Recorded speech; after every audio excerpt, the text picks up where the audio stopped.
A British tabloid is being accused tonight of going much too far to get a story.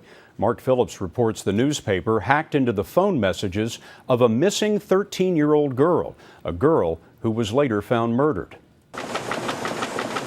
It's Britain's biggest Sunday newspaper, selling more than 2.5 million copies by delivering skin and the skinny. Scoops, some of which the News of the World has gotten by hacking into the voicemail accounts of famous victims like Mick Jagger, Eric Clapton, Gwyneth Paltrow, Hugh Grant, Tony Blair, and a member of Prince William's staff. But it is the intrusion into the voicemail of Millie Dowler, a missing 13-year-old, that has outraged a nation. The News of the World not only hacked into Millie's voicemail to hear desperate relatives trying to reach her, it deleted some messages to make room for others, and so gave her family false hope that she was still alive, dialing into her own voicemail. Millie was found dead 6 months after her abduction. We're just so desperately worried. The family, which had made heart-rending appeals during the kidnap, is distraught. The sense of outrage spread to Parliament. That's not just a paper believing it's above the law. It's a national newspaper playing God with a family's emotions. The technique for hacking into voicemail accounts is frighteningly simple. All it takes is 2 phones. On one, you dial the number in question.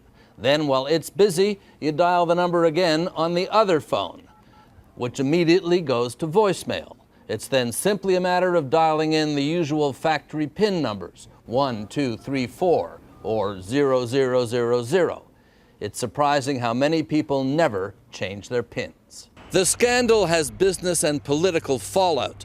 The News of the World is owned by Rupert Murdoch's News International. Its editor at the time, Rebekah Brooks, now runs his UK operations and has refused to resign. She's also a close friend and supporter of Prime Minister David Cameron, who condemned the intrusion. The News of the World says it will conduct its own internal inquiry into the hacking, but Rebekah Brooks will head the investigation. In other words, she'll be investigating herself. The police inquiry is continuing as well, and Scotland Yard says there are more bombshell revelations to come. Mark, do we know who started this hacking to begin with? It was a private investigator who was working for the News of the World. He appears to have developed the system for hacking into the accounts, but then various reporters, many of them, this was a long-standing practice, appeared to have actually done the reporting and the ferreting out of information that's appeared in the papers. Thank you, Mark.